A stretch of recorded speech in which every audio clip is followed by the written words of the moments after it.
So thank you, everybody, for participating and coming today. One of the things that I noticed in connection with eSports is that there's a variety of different definitions. You know, video gaming has been out there for a long time. People have been engaged in online gaming for a long time. What is the definition of eSports, and how does it differ from traditional online gaming? Jason. So esports really, I mean, from our perspective and our lens from NGE is competitive entertainment. No different than any sort of traditional sports as you see in the NBA, the NFL, Major League Baseball. The only difference is that the competitors themselves happen to be playing the video games and anything that is actually aligned with that. From my perspective, as we've seen kind of the industry grow over the years, the initial grassroots efforts of esports was really largely a lot of very passionate fans who wanted to get together to actually play with each other physically and both online. And what that's migrated towards is obviously, as you can see through articles or even watching ESPN, is that it's moved to more professional leagues, professionally owned teams, professionally managed leagues, and those sort of things.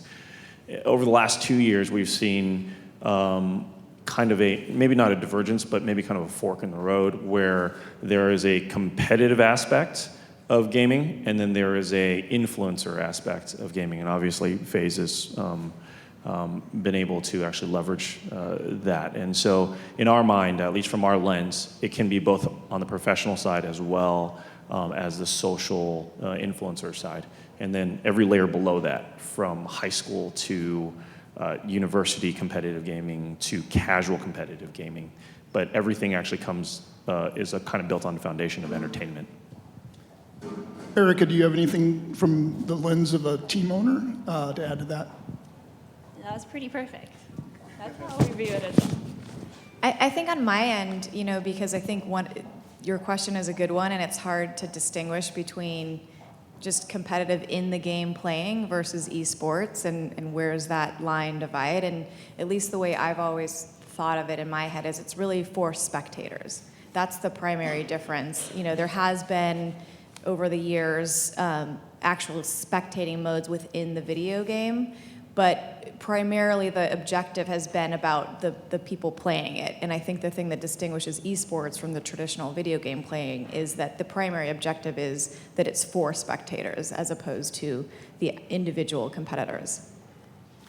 Chris, as an agent and former team owner, what about your perspective? Did a good job.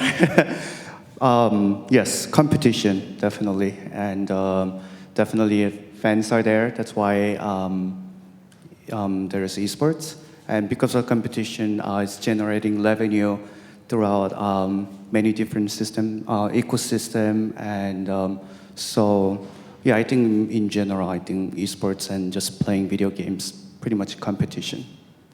I think also esports itself, I view it as the live competitive gaming like that, and I think Mary makes a good point that the industry itself is much broader, and the players have been able to make it much more entertaining with trick shotting and whatever it is, growing up the industry that way, and creating content in that space. So to provide the audience with a little perspective, can you tell us how you found your way into the esports industry? Start with Mary. Okay. Yeah, so I've been at Activision for a very long time. Actually started when it was just Activision, before it even had merged and became Activision Blizzard. So my background actually was in litigation and intellectual property, but I first started getting more heavily involved in the esports space when we acquired the assets of Major League Gaming, which was, at the time, both a media network along with a competitive esports online tournament platform. And that moved into some work that I started doing at Activision around putting together what's become the Overwatch League, which is, right now, it's a 20-team global esports league that we launched actually now 2 years ago. We just had our finals on Sunday in Philadelphia, in fact. For me, the CLO of our company found me on LinkedIn with keyword searches. And so he was looking for someone with an IP litigation background who understood talent and had some experience in financings. I've only been with the company for about a year. I came in with FaZe Clan's current management team, which came in just over a year ago. And yeah, LinkedIn. Got into esports because in 2010, I was just a cyber cafe and coffee shop owner. And then I had a cyber cafe, so we had a lot of computers, and I wasn't really into esports or gaming. And then I had a lot of customers asking me to host esports event competition, and that was StarCraft. So, and I decided to host a computer game competition with StarCraft at the Cyber Cafe. And we are going to be doing just $500, I think, $500 weekend event. But then casters started calling me and, hey, can we go and cast the game? And then also sponsors was calling me and, hey, we can give you this. And then we had teams calling me, and I didn't even know that Teams existed back then. And then teams were calling me Team EG and Fnatic, and then it just became a kind of big size competition where I ended up having a stage outside at the parking lot and a gaming booth. And then after the event, I realized that when we had people driving from Texas just for this event, and I realized that at the end we had 800 people, I think, 800 to 1,000 at the parking lot. So, and then I realized, okay, esports can happen here, and that's 2010. So after the event, I decided to, I think I want to do a gaming team. And then I started a gaming team, had a team for about 7-8 years. And then I sold the team. And when I was doing the gaming team, had to spend a lot of money, even though we had the sponsors. So after I sold the team, I kind of wanted to do something that could generate revenue. And because I love the esports, and I wanted to see if there's anything. But I know ins and outs in esports, so I started an agency and last year. And now we are also getting into talent business and academic business. So that's how I started. So my background is largely in M&A, so I'm a reformed banker. I spent a lot of time helping either in-house or as an advisor, a lot of technology, communications and media acquisitions for some of the big technology firms. Decided to leave that business, became an entrepreneur a little over 5.5 years ago. Started 2 companies that I had no business being in that industry. We're fortunate enough to exit those. And I decided I wanted to do something that I actually enjoyed for once. And my background is finance, but I'd been watching esports as a academic experience probably for about 10 years now, with growing up playing video games, and decided I wanted to head down that route. I found NGE through some mutual friends at Amazon, probably around 3 years ago, met with their founders. At that time, we had about 12 employees, and I joined the team as a partner. And now we have about 125. And so for context, that statistic that was shared about the 4.4 billion minutes of produced content in 2018, when I first joined the company 3 years ago, it was close to an aggregate of about 400,000 minutes. And this year alone, in 2019, we've produced over 7 billion minutes of produced esports content, specifically esports content. So to kind of follow up what Jason is saying, there's a couple slides that we presented that shows some of the, I think what you're talking about, this inflection point in terms of both viewership as well as the dollars that are flowing into the esports industry. So, I mean, you can see from the first slide that the revenue in the industry, or audience growth, excuse me, has gone quickly from 335 million to basically it was around 450 million this year. And by 2022, it's projected to grow to 645 million. The next slide kind of puts that in perspective. Essentially, esports is already on par with golf in terms of overall fans. And then The next slide, kind of to your point about viewership and how many minutes are being watched. The League of Legends had something like 99.6 million minutes just for one tournament. And maybe you can speak to a little bit about, here they show 44, I believe it is million minutes, or excuse me, 44, I can't see that far, excuse me. Yes, 44 million viewers concurrently. Yeah. And so how does that really compare to what we're seeing in the sports industry, say, in general? Yeah, so I mean, I think if we take a step back, and I think Mary brought up a very, very good point about the difference between traditional sports and esports is that it's spectator, right? When you watch a basketball game or a football game, you're watching the football, or you're watching the basketball and you're watching your teams and maybe your favorite players within that. There's some similarities there. The only difference is no matter how many times I've watched the Lakers, not recently, but the Lakers play in the finals and play a championship game, I will only watch that match once when it's happening live, or if I missed it, I'll watch it in highlights. For the most part, it'll be kind of pretty small. Video games is the exact inverse. This is an entire audience of people who want to watch and watch and watch and watch, and that's why you actually see those statistics. And the reason why that's important is because from an IP perspective, what we're getting is continual lift over time. And what that audience, they're viewing for a numerous amount of reasons. There's a multitude of reasons. And I tell this story all the time. I played traditional sports my entire life, played a little bit of early college basketball. No matter how many times I could practice my free throws, I was never going to get a phone call from the Los Angeles Lakers to get a 10-day contract, right? In esports, it is an open avenue for that. Any player in any part of the world, if they play and if they're talented enough and they do work enough and they're charismatic enough and they have value enough to an IP, they have either delusionally a chance in their own head or an actual chance to actually make a team. And that's the difference in that.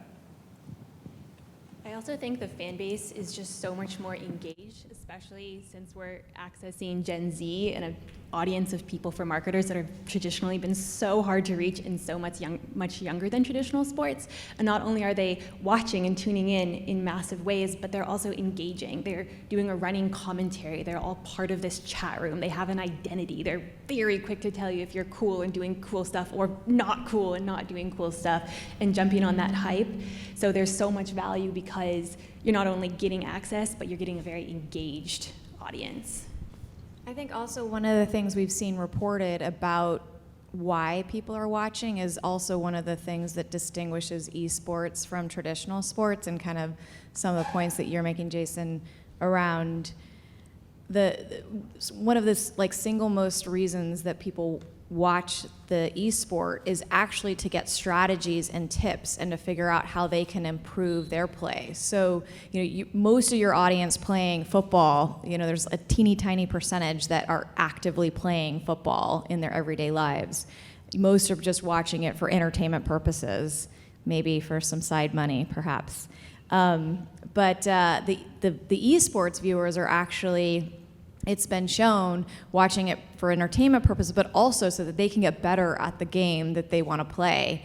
And I think the other thing that a lot of the esports game publishers have done is they've incentivized the viewers based on their gameplay habits. So some of the publishers actually have prize pool, so the winnings that go to the at least the top placing teams in a particular tournament, they will incentivize viewers by sort of doing crowdfunding associated with the prize pool so that you can buy in-game items, that the revenue from those in-game items in part contribute to the prize winnings. So you can actually, it would be analogous to in basketball. If you go buy a bunch of basketballs, the Warriors might have a better chance of getting a much higher prize pool if they place first in a particular tournament. So there's a lot of those techniques that the game publishers have at their fingertips that traditional sports don't have to help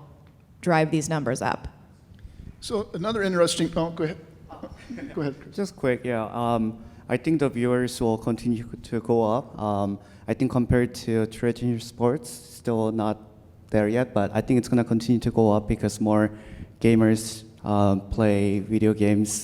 There are more video gamers now. And then the other thing is how easy it is for them to play and then watch the games that they play. I think traditional sports, I watch soccer, but I cannot watch soccer and I enjoy it. Okay, now I want to go out and play soccer. But in esports, you can watch and pro teams play, and then you can simply just log into the game and play the same game. So I think that's really, really cool. So one of the interesting things about this slide is that you see that the finals were broadcast over 30 platforms. And typically in regular sports, you don't see that number of platforms. And maybe you guys can talk a little bit about how the different platforms fit into the ecosystem of the esports leagues. Mary, you want to start? Sure.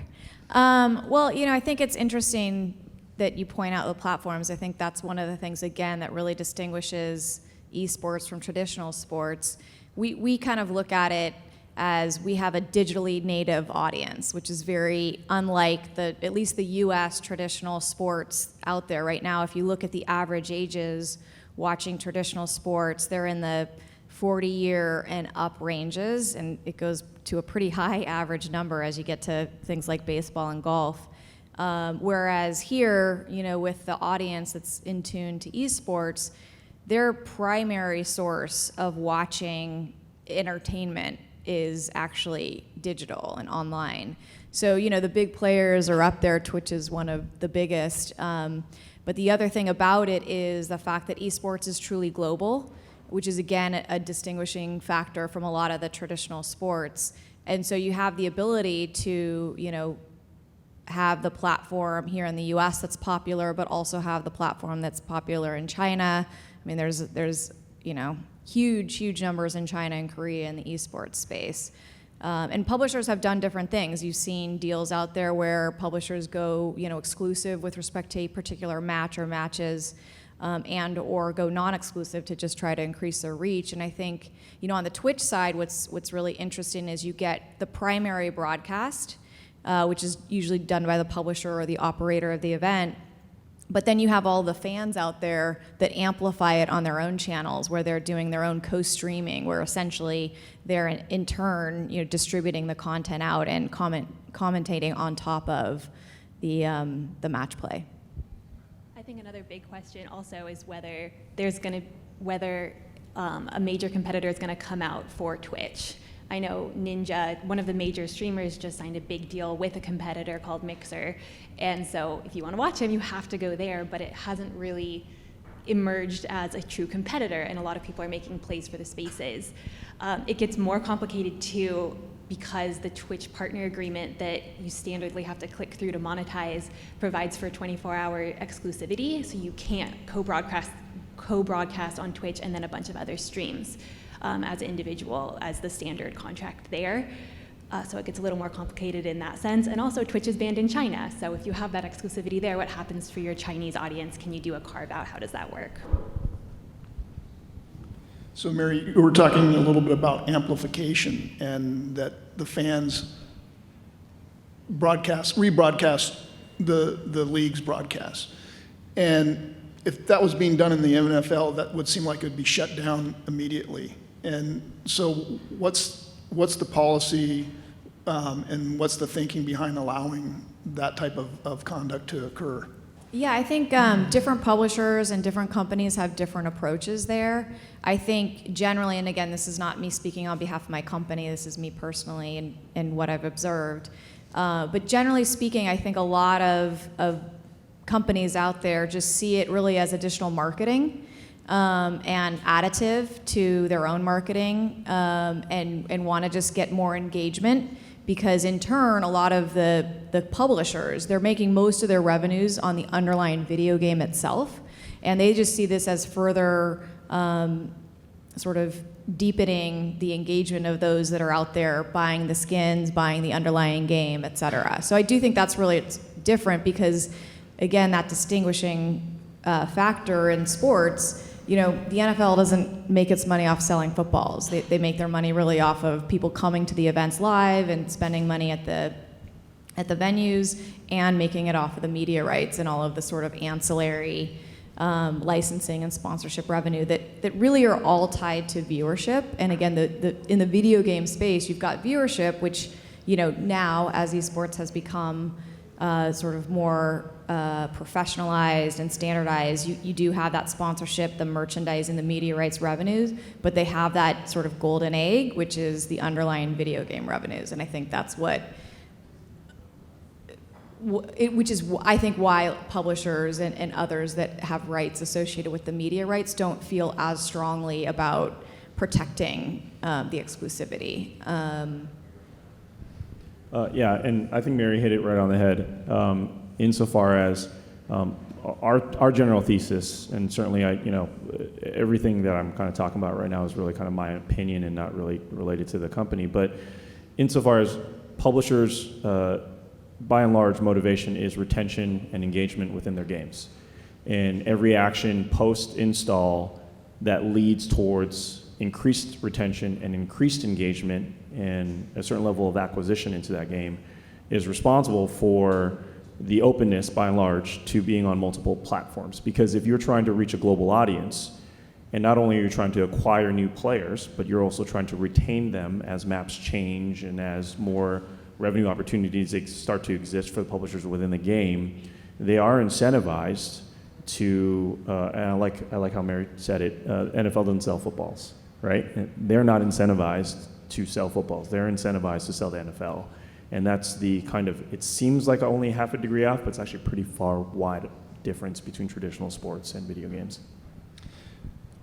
So for your company, it seems like broadcasting over so many different platforms creates potentially a logistical nightmare in terms of really producing one of these programs. Can you talk about that? Yeah, so let's take the example of football. So if you watch any football game within the stadium, well, first let's take even a further step back. There's one football, right? So when you're watching the game of football, it really isn't that difficult to actually watch, to spectate, to understand what's happening, because all the action is actually around that singular football. Imagine, if you would, you had a game like Overwatch League, or like Call of Duty, or like Fortnite, where there isn't one player, one play, one football. There are 100 players, 100 plays, 100 footballs happening at the same time. How then do you actually help those who are watching from home, even those who are actually playing, to identify which football to watch and why? So our company, we spend most of our time telling stories, and we try to identify action before it happens, and we try to find patterns within it. What makes that a little bit difficult, using the NFL analogy or football analogy, is in a stadium, typically there's about 12 fixed cameras in the stadium, because you really only have to watch certain areas, right? You watch the middle of the field, you watch the football, you watch the quarterback, you watch the rushers, all those sort of things like that. And then you can capture 99.9% of the action, even more. For us, the video game, we are at the behest and prisoner of the publishers, and their ability and willingness to actually create spectator cameras within the game so that we can actually switch, so we can tell a better story to the people that are watching.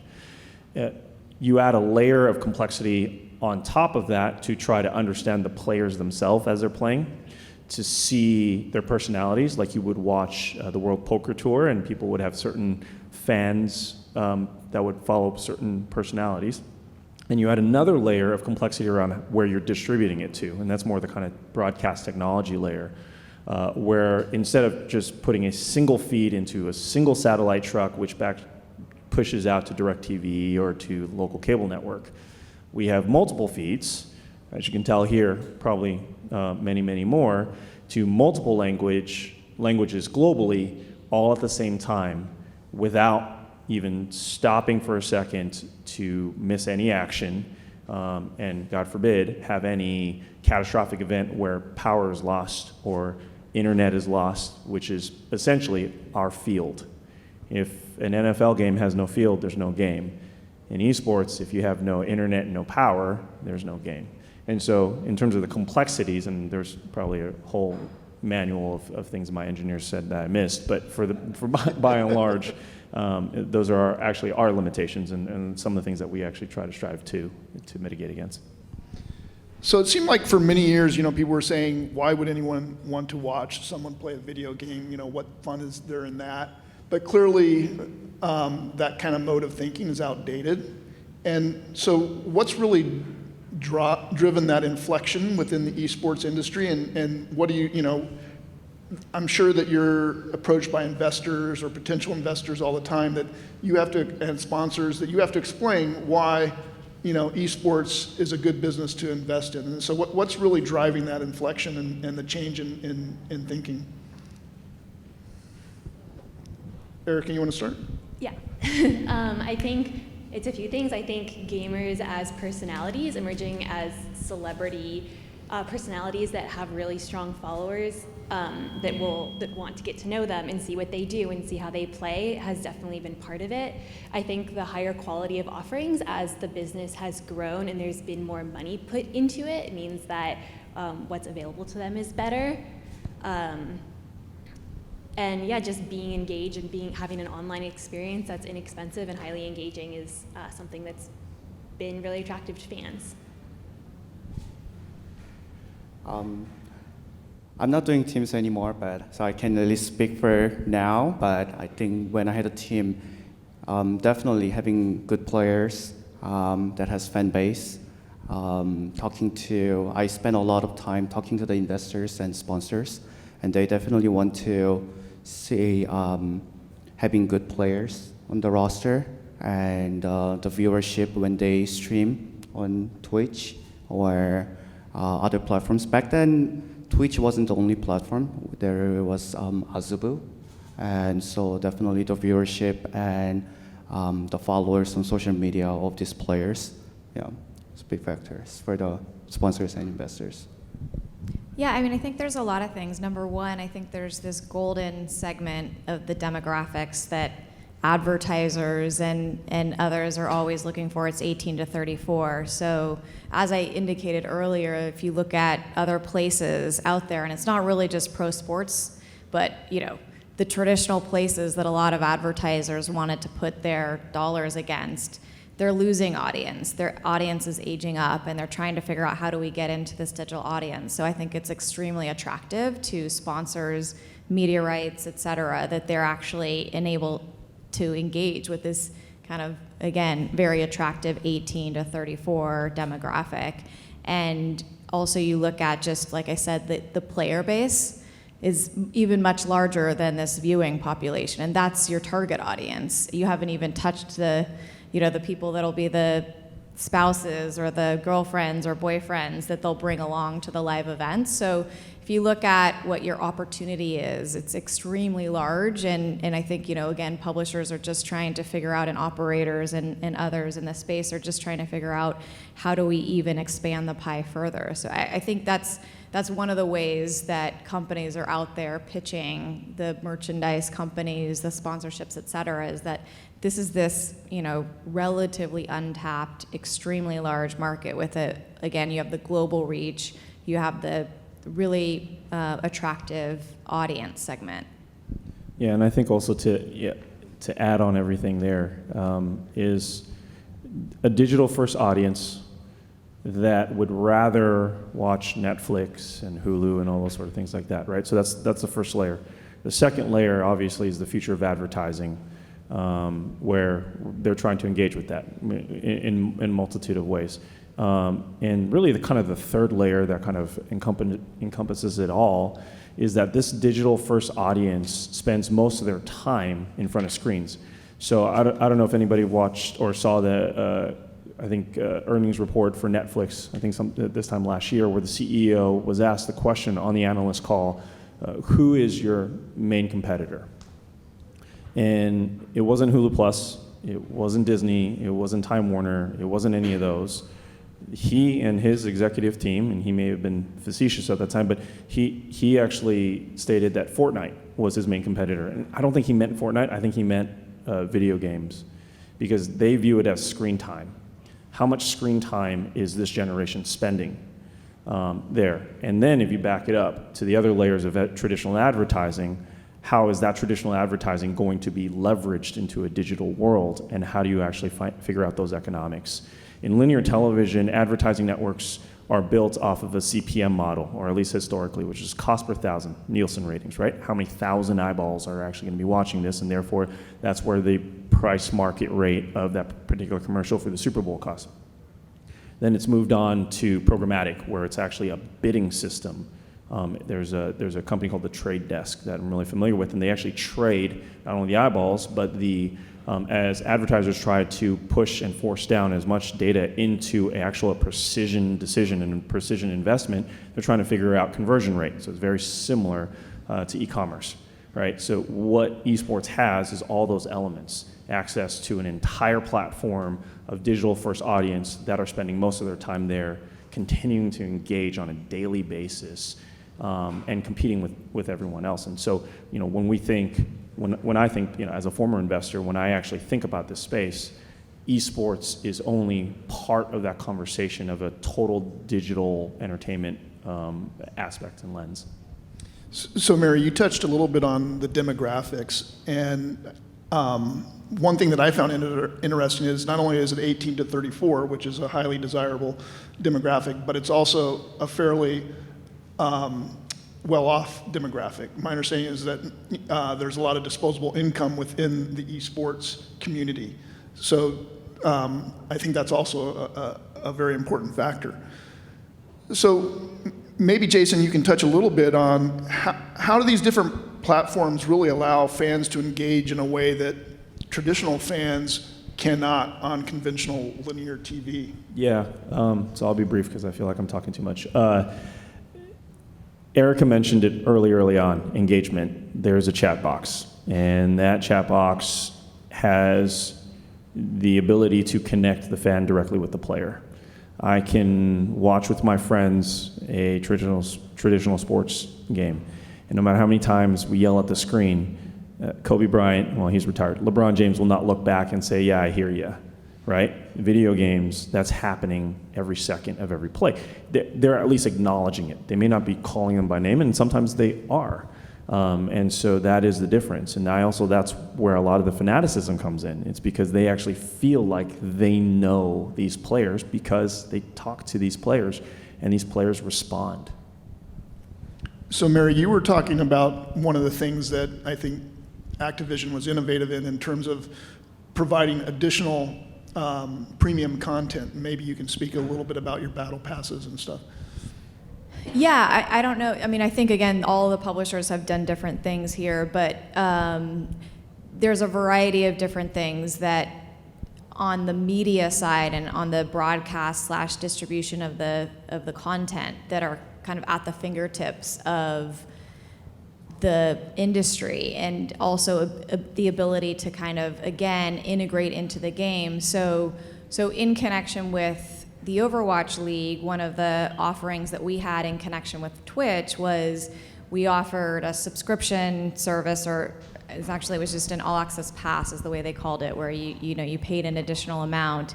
And not only did you get some in-game content, but you got the ability, and this is something that Jason was pointing out that's unique to video games, you got the ability to elect, as you were watching matches, which vantage point you wanted to follow. So there's 6 different heroes playing at any given time, and you could pick that I want to watch Hero 1 as opposed to Hero 2.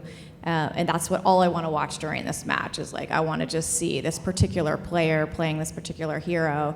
Again, something that's kind of unique to the video game esports space, where we have the publishers have the ability to develop the technology inside the game to kind of pick and choose how the game can be broadcast and spectated, and then you also have this optionality on top of it.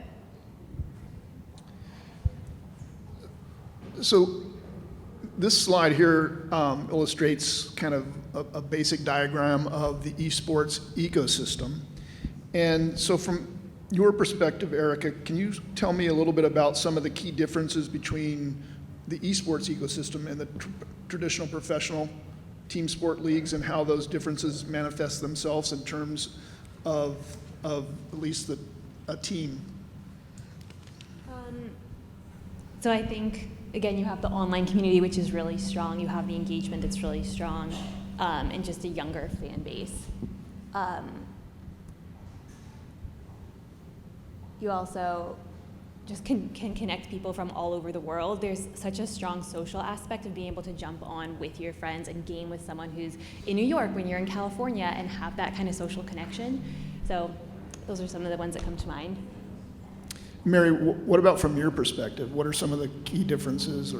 Yeah, I mean, if you look at this slide, I mean, the one that always blew my mind when I started learning this, because I honestly, in spite of being at Activision and Blizzard for as long as I had, wasn't really engaged in the esports industry and really didn't spend a ton of time on Twitch originally, is this line donations, which is kind of just crazy when you think about it from a traditional standpoint. But Twitch has had this functionality for a long time where literally, you know, for the most part, you know, everyone just it's sort of a non-interactive. It's traditionally called a linear experience, right? When you watch sports, and Jason was pointing out, Twitch does all these things to make the viewing experience interactive. So you have chat where you can engage directly with the person who's promoting the channel, but also you have this ability to literally, quote unquote, tip or pay money to the channel or the person behind the channel. In the esports space, it would usually be the player themselves. Sometimes it's also a personality that's out there streaming a particular match. And so it's nothing more than literally a fan paying money to the player or to the streamer because they like them. And then oftentimes what the streamer will do to incentivize their fan base to continue to donate or tip is they would give them special privileges in connection with chat or otherwise on their channel. So they'll put their name up top, or they'll get access to chat where you don't have the mass interactivity in the chat. You only have people who have in fact donated before in the chat. So you can see each other's chat more prominently, or you can have more direct access to the particular streamer. So to me, that's an interesting revenue source and just an interesting way of engaging the audience that, you know, is nowhere near traditional sports. It'd be like, you know, hey LeBron, here's another $10, which of course in traditional sports LeBron doesn't need, and in the esports space, you know, it's been very helpful because to your point, Chris, it's been very grassroots traditionally, so these people are doing it for free in their spare time, and this is a way for them to actually make money. Do you have anything to add, Chris? No,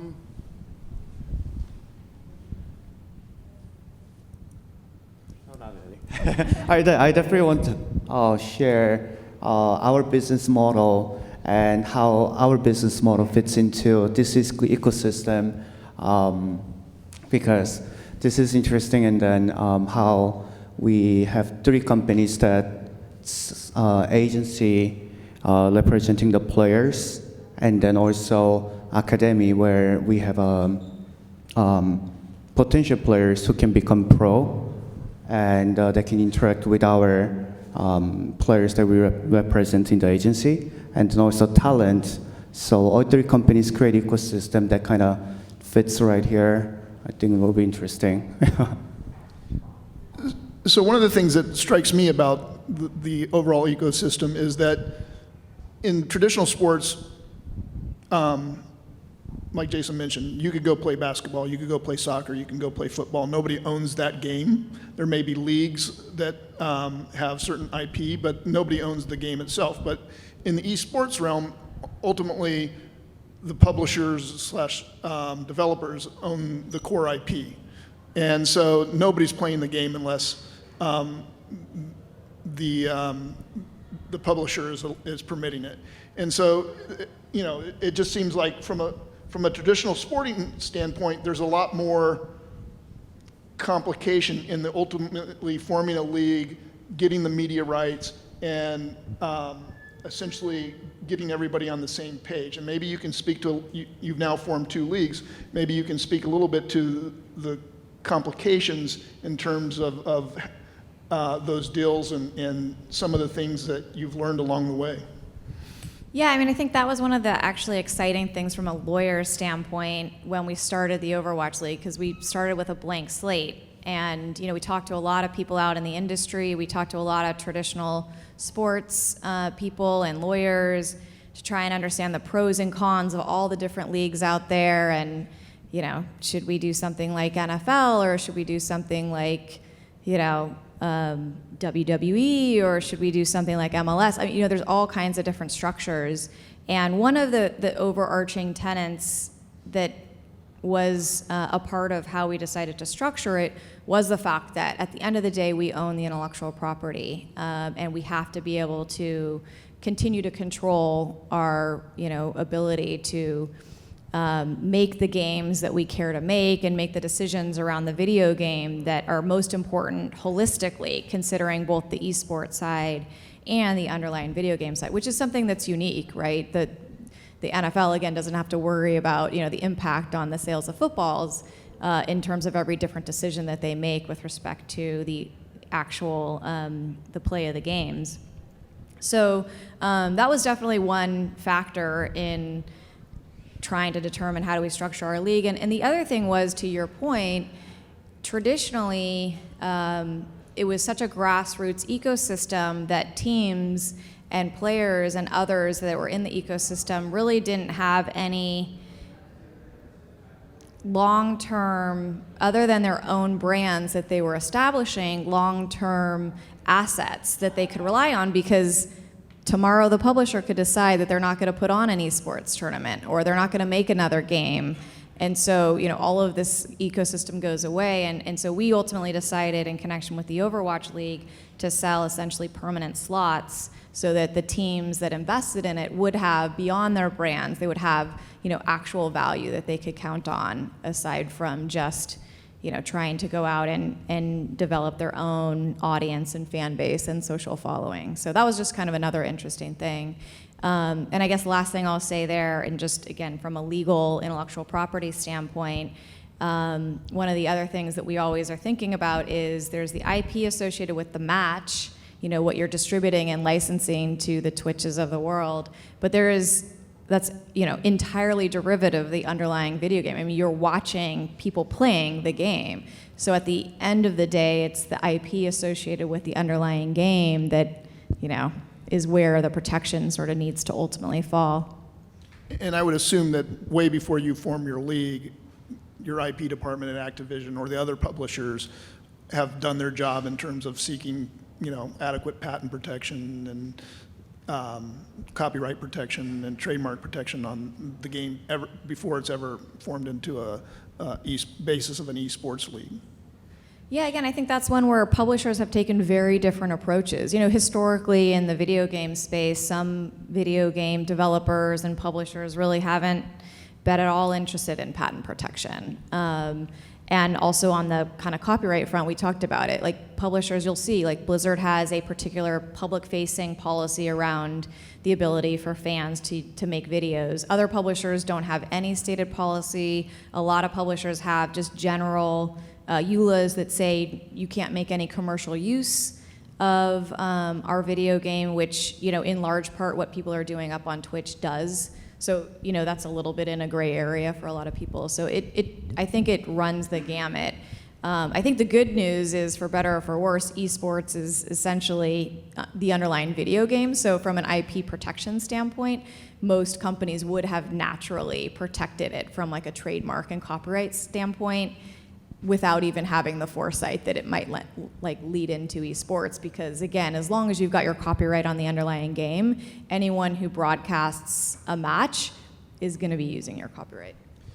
So Overwatch, my understanding, is a franchise league. You sell your slots, whereas FaZe Clan tends to operate in more, I guess, open leagues, which would be kind of similar to Premier soccer, where you have promotion and demotion within the league. Can you speak a little bit about how that works and how FaZe Clan has managed to build its brand in that ecosystem?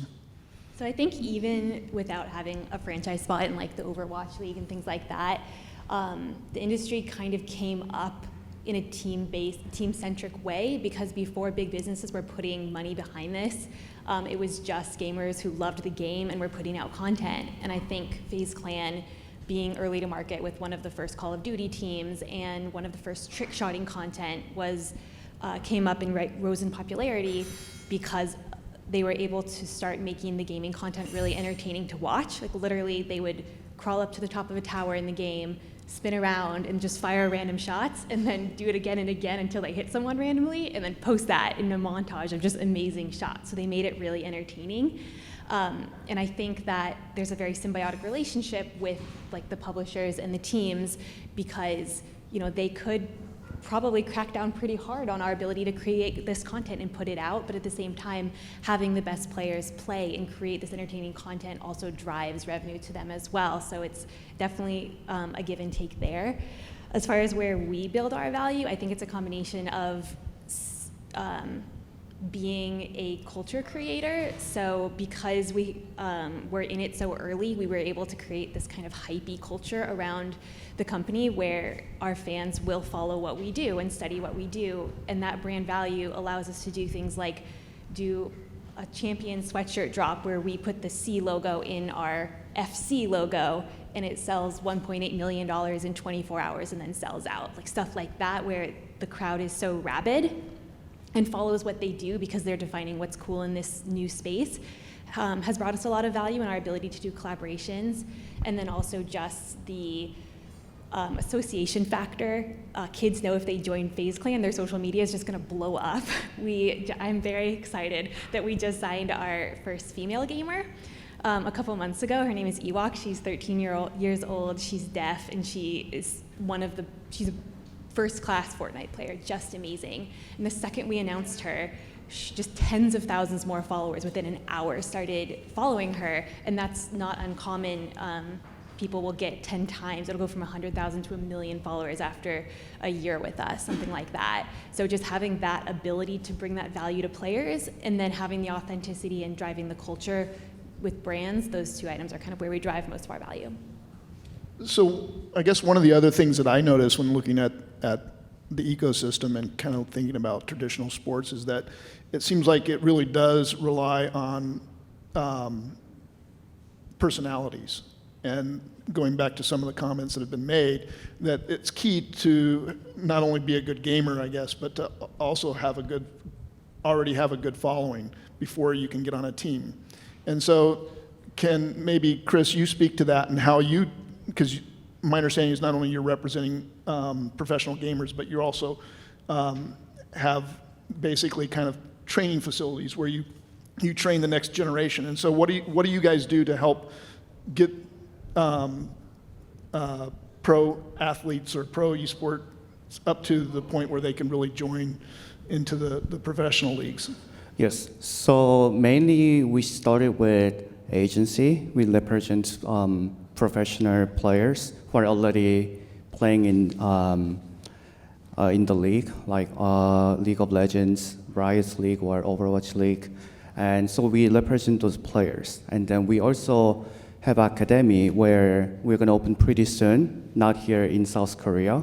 And then once we have the academy set up, because we have agency players in the agency who can also train these young players online.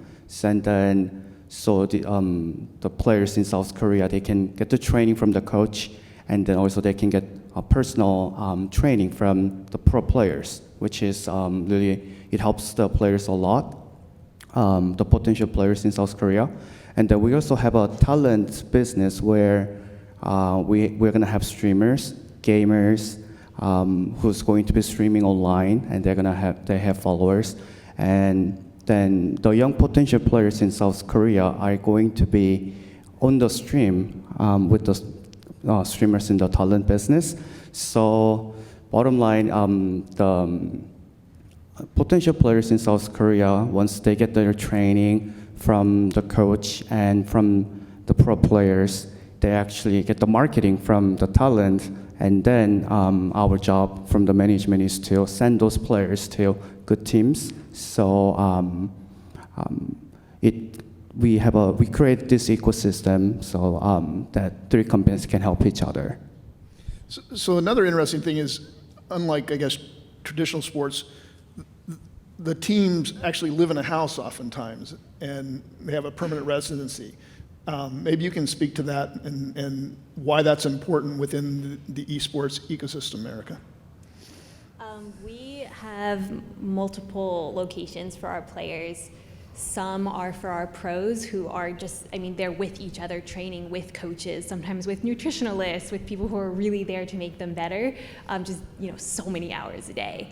And then we also have very extravagant mansions as well that are a backdrop for our gaming content creators to shoot. So they have beautiful locations. Again, when there's more money infused, you can create this higher quality content. So both are assets that you get from joining a team and having more access to funds. So a number of the traditional owners in U.S. sports franchises purchased teams in the Overwatch League, Mary. And I'm wondering, was that part of Activision's overall strategy when setting up the league, or was that a benefit of the way that you organized your league, or just kind of a sign of the times that more and more traditional sports franchises are looking for ways to expand and recognizing that some of theirs, like baseball, for example, has declining viewership or stagnant viewership and is being aged out.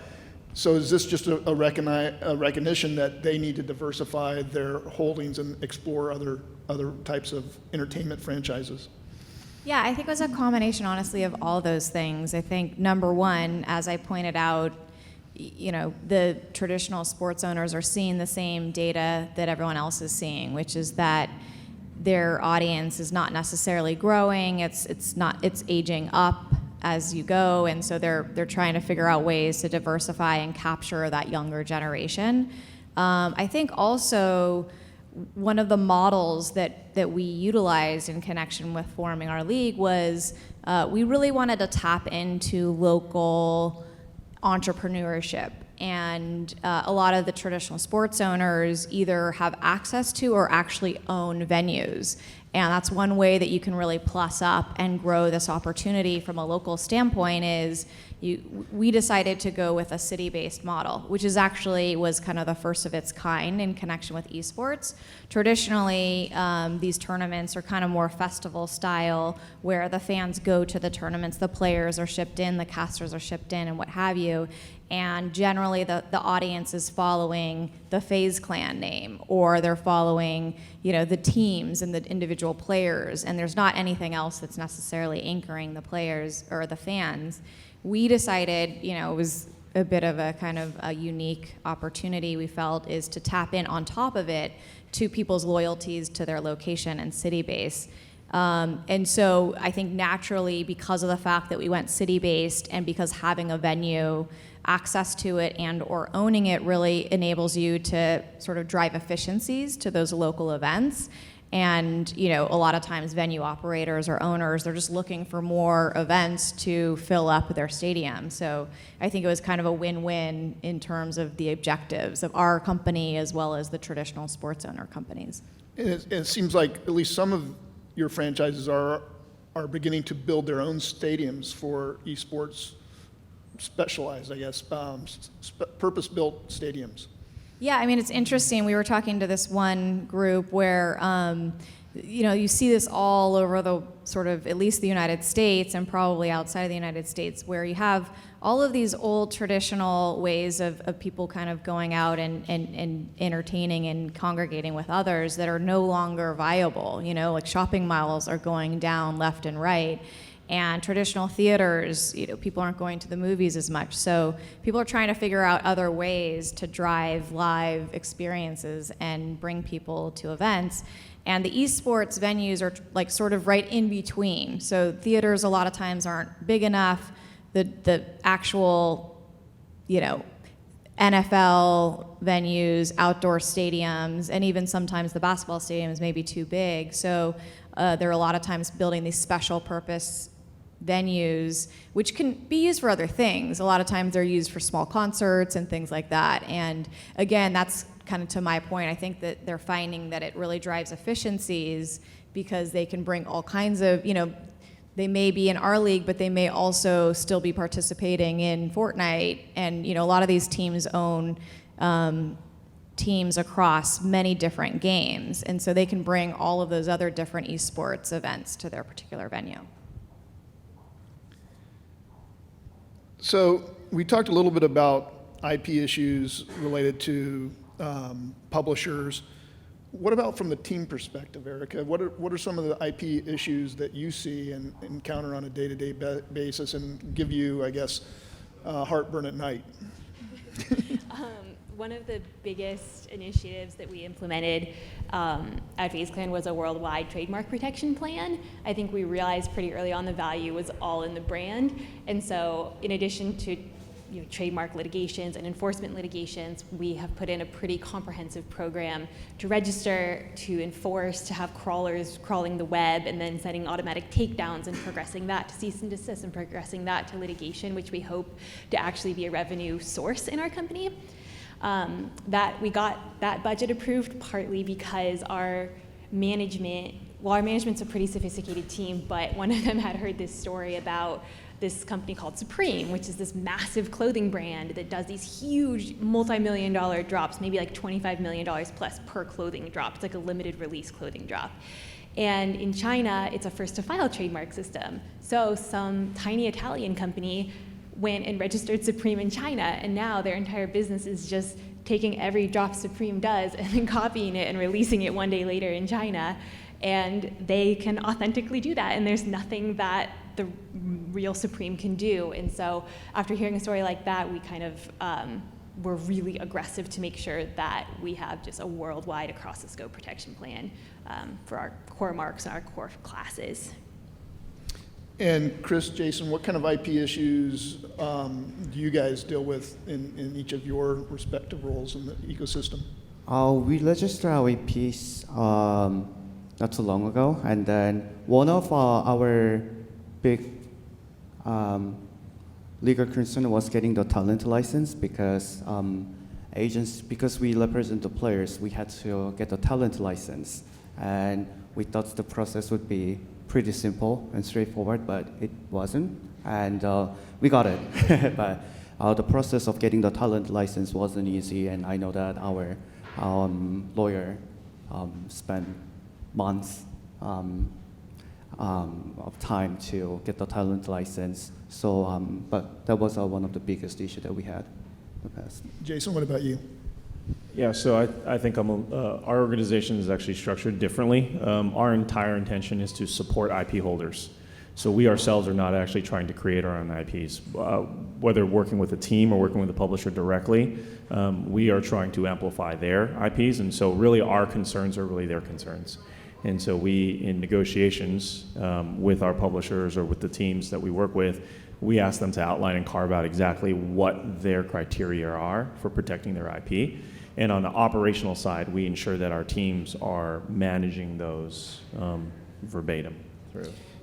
But don't you have some issues, though, in terms of like during your broadcast, you're streaming not only over linear television, but through various internet platforms, music and stuff. So you have a lot of, I would think, clearance issues that you have to deal with and making sure that the right licenses are in place. And from us, it's more from the operational side, right? Like, and you mentioned one is music. Music license, IP, and distribution digital is kind of a cobweb of knots of regional access, and if you're streaming to parts of China or Asia, is that allowed, and who actually owns the rights to actually licensing and streaming in those areas? We will work with our IP holders directly and say, hey, we think this is actually at risk, or they will actually inform us, and we will put together a strategy around not utilizing those music licenses or going out and getting permission to use those music licenses. But by and large, I mean, I think our limitations are really around what IP holders want. Like, for instance, For us, doesn't mean much to many people, but the IP holder style guide is really important. And so when we're building graphics that overlays to actually explain to the audience, if we use even half a hue off of a color that doesn't actually match the style guide, well, that is a material breach in how they actually want to present their brand. And so we do all our heavy lifting beforehand to make sure that we know exactly what is needed. So we could go on for a long time, but we're pretty much out of time. Maybe we have time for a couple questions. Does anybody have questions for the panelists? Please. So you mentioned that you're, for Chris, starting an academy in South Korea for gamers. I'm just curious, like, there's been some talk about, like, it's open for people to get into the gaming space. Are there statistics about, like, how gamers coming in have been gaming since they were, like, 3 or 4 or 6 years old? Or do you find that there are also gamers that are coming in as adults and being successful on these platforms? Our main target for the academy business is, for now, it's middle school, because when you're young, your mechanics, it's really good. So our main target is definitely middle school, but I also know that for Overwatch, there are some players who are in their 30s and who are still really good. So. Yeah, our model is to just find the young potential players and train them. But I do think that we're not gonna just like look at middle school students only. Of course, like if we are gonna be, we're gonna have an open, how do I say this? Tryouts, and then it's open for everyone at any ages. But yeah. I think your reflexes start to get slower at 24, so younger than some of these other sports. You're already done by 24? Yeah, you're aging out. Does anybody else have any questions? Mark? How many years until the President of the United States welcomes the eSports winner team? Depends on who's in office. I think pretty soon. Go ahead. I think it's obviously biased, right? But I think it's an industry that's going to actually dwarf all traditional sports collectively. And the draw of esports in general, regardless of IP holders, is that it is a digital-first audience that is global, that is actively engaged. And ignoring that would actually be relatively foolish. Now, our roles in this ecosystem, I think, is to educate folks to understand what it is. It's very odd for many people. My mom's 75 years old. She still doesn't understand why I do what I do and what I do, because she doesn't understand why anybody would want to watch another person play video games. But then I would ask her, she loves golf. Why does she watch the LPGA tournament when she can go out and play herself? It's the exact same thesis.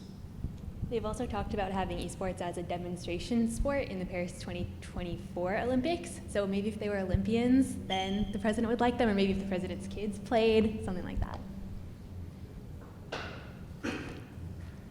Yes. Like Chris just said, recruiting players as young as 13 years old.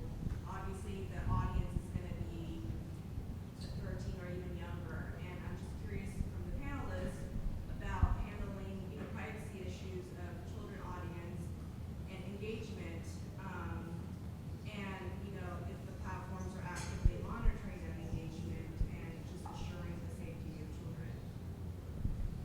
For academy, right?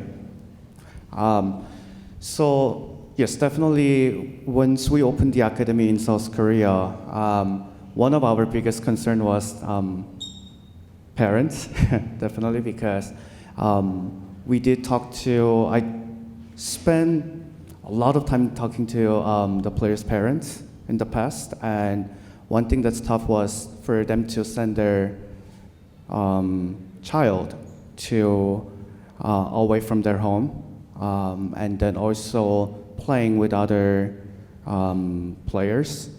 And that's definitely one of the things that we are looking into once we open academy. How are we going to convince the parents and make them feel comfortable? And I think we are going to be interacting with the parents a lot.